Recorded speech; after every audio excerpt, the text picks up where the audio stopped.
Hey everybody, Aaron Rift here from NoDQ.com to rank the Undertaker's WrestleMania matches from worst to best. And I think we'll start off with the worst matches first and get those out of the way. In my opinion, the worst Undertaker WrestleMania match would have to be against Giant Gonzalez at WrestleMania 9. And I think most of you would agree with me on this. Giant Gonzalez was brought in to be a monster opponent for Undertaker, and on paper, it sounds like a decent idea, but in execution, it was a complete flop. Giant Gonzalez debuted at the Royal Rumble, and he was wearing this ridiculous outfit, and the match they had at WrestleMania was even more ridiculous. Giant Gonzalez was immobile. He could barely even get into the ring, and Undertaker was not able to do much with him at all. And you had a lame DQ finish on pay-per-view at WrestleMania, of all places. And it was a disaster. One of the worst WrestleMania matches of all time, and it might be considered by many to be the worst because it's remembered as being such a terrible match. Next up would be the match with Big Bossman at Hell in the Cell at WrestleMania 15. This was another terrible match. In my opinion, the worst Hell in the Cell match of all time. The expectations were really high. I mean, I will give them that. You had those previous matches with Shawn Michaels and Mankind, and there was no way that this match was going to top those matches. But with that being said, it was just a really boring, bland Hell in the Cell match. And at the end, Undertaker hangs the Big Boss Man. So that was your big finish, and it sucked.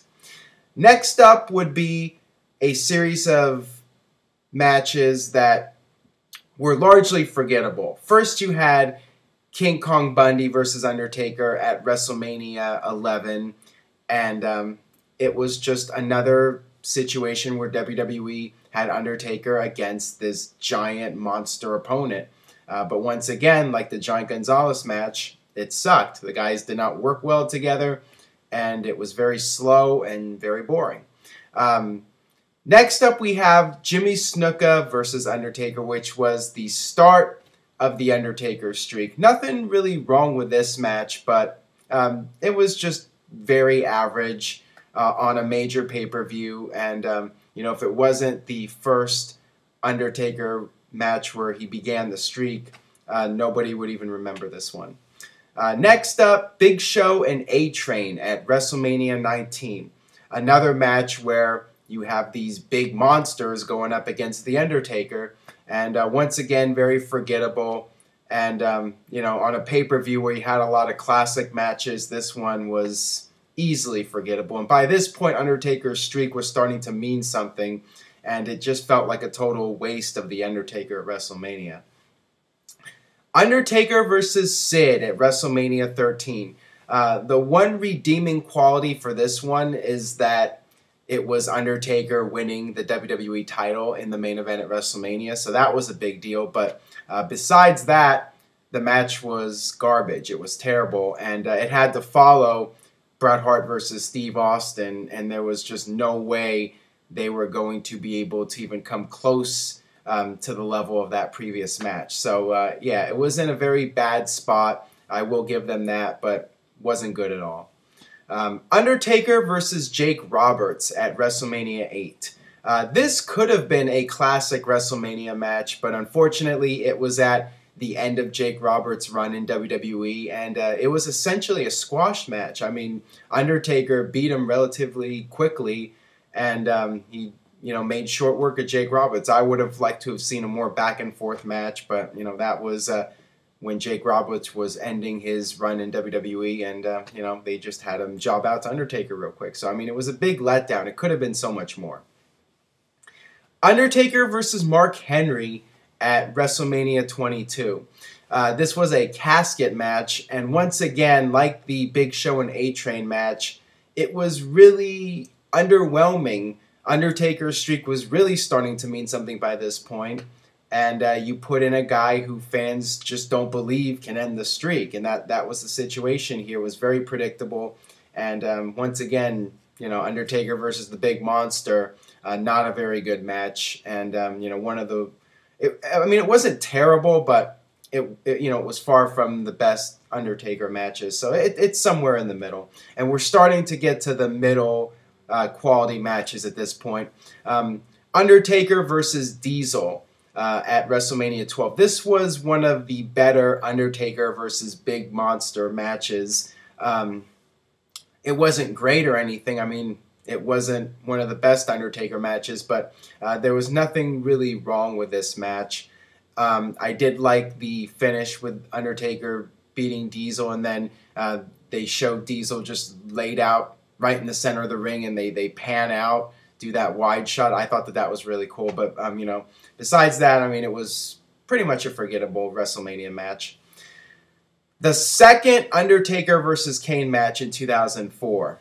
Not as good as the first Undertaker versus Kane match, but still a memorable match. You had Undertaker returning to the dead man gimmick after playing the American Badass persona for several years, and you had Paul Bearer returning and reuniting with the Undertaker. So, that was a cool moment. The match itself was fine. It wasn't terrible, wasn't great or anything. It was just another Undertaker match. So, the match itself was okay. It was more the entrance and the return of the Undertaker that made it a memorable match and part of the show.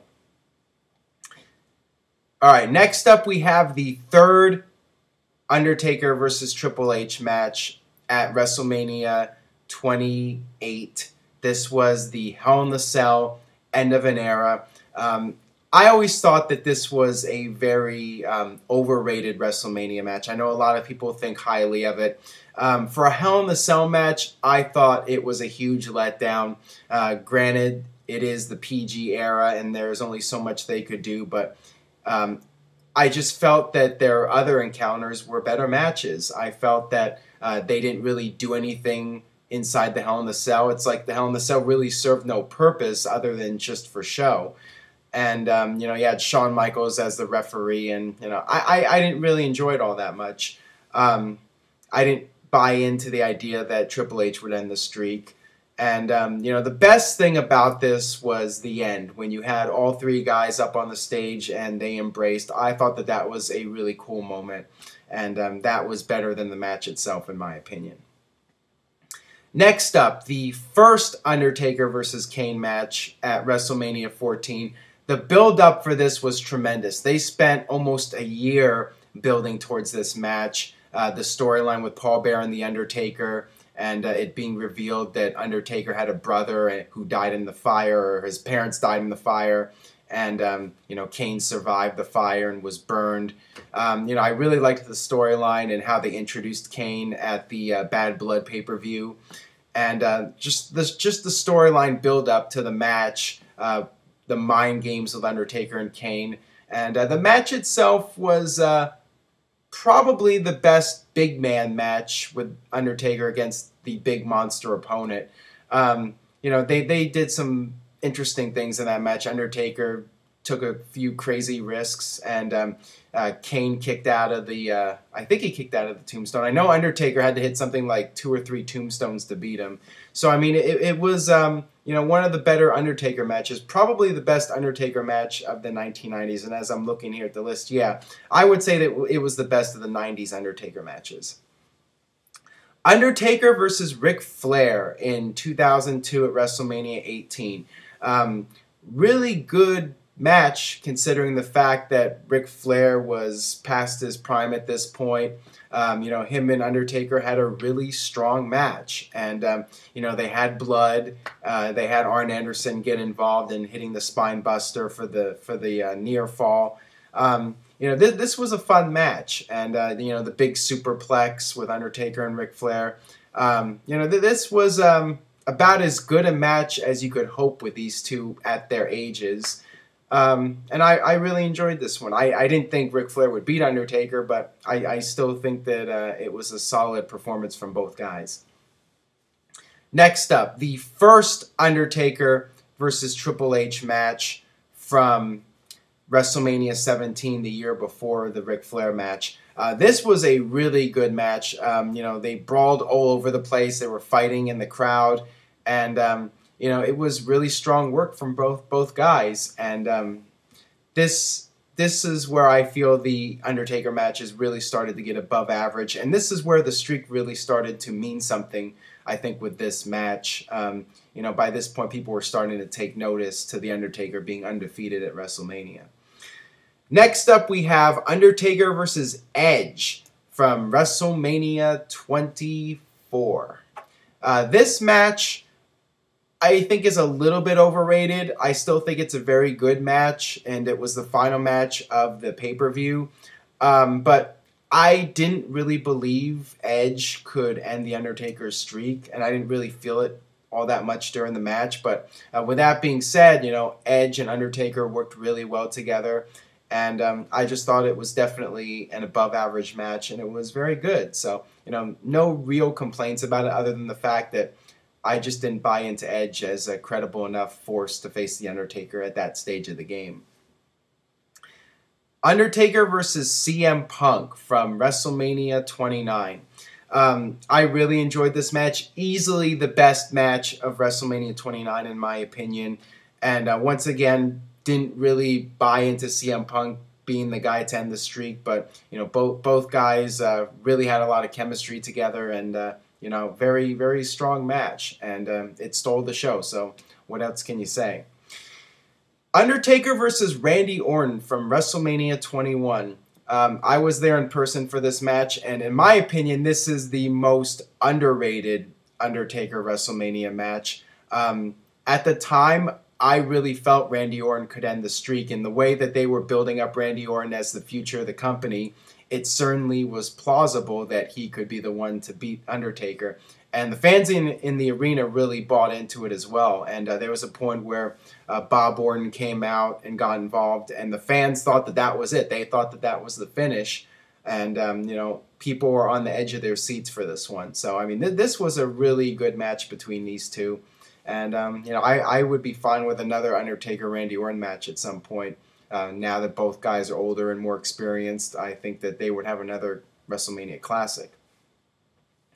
Undertaker versus Batista from WrestleMania 23. Another match that many feel stole the show. I think it's neck and neck with Shawn Michaels and John Cena, but it was still a really good match between these two. And, Batista is one of those guys that can, match the intensity with the Undertaker, and it was a great fight between these two, and these two big, giant, larger than life figures going at it. So I mean, it was an awesome match, and a great feud that they had during that year as well. So this was one of Batista's best matches, one of the highlights of his career, going up against the Undertaker at WrestleMania. And now we're down to the top three. First is the second Undertaker versus Triple H match from WrestleMania 27. I loved this match. I thought that it was tremendous, and they had to follow up the Undertaker-Shawn Michaels matches, and I really enjoyed this one. This was my favorite of the three Undertaker-Triple H matches, and they even busted out a chair shot to the head in this match. I mean, that's how determined they were to make this memorable. And, it was great. Lots of near falls, and I love the finish with Triple H actually being the first one on his feet, and Undertaker being the one that needs help getting out of the arena. So I thought that was extremely well done. I really enjoyed this match a lot. And finally, the top two, I think you'll know which two matches I'm talking about. First, the second Shawn Michaels versus Undertaker match, which was at WrestleMania 26, the match that would end up being HBK's final match in the wrestling business, and very emotional. And the story was Shawn Michaels would just keep fighting, and Undertaker had to put him out of his misery, and told a great story, and very emotional ending, and the quality was top notch, and it was just a little bit less than the first match, but it's hard to top the original. And that leads me to the number one Undertaker WrestleMania match, Undertaker versus Shawn Michaels at WrestleMania 25.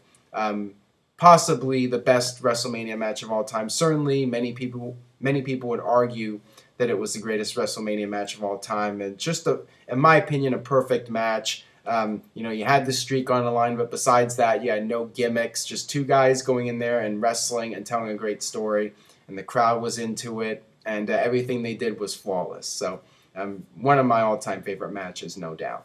So there you have it, my rankings of the Undertaker WrestleMania matches. Leave a comment, let me know what you think. Subscribe, youtube.com/NoDQCAW, and stay tuned to NoDQ.com for the very latest in WWE and TNA.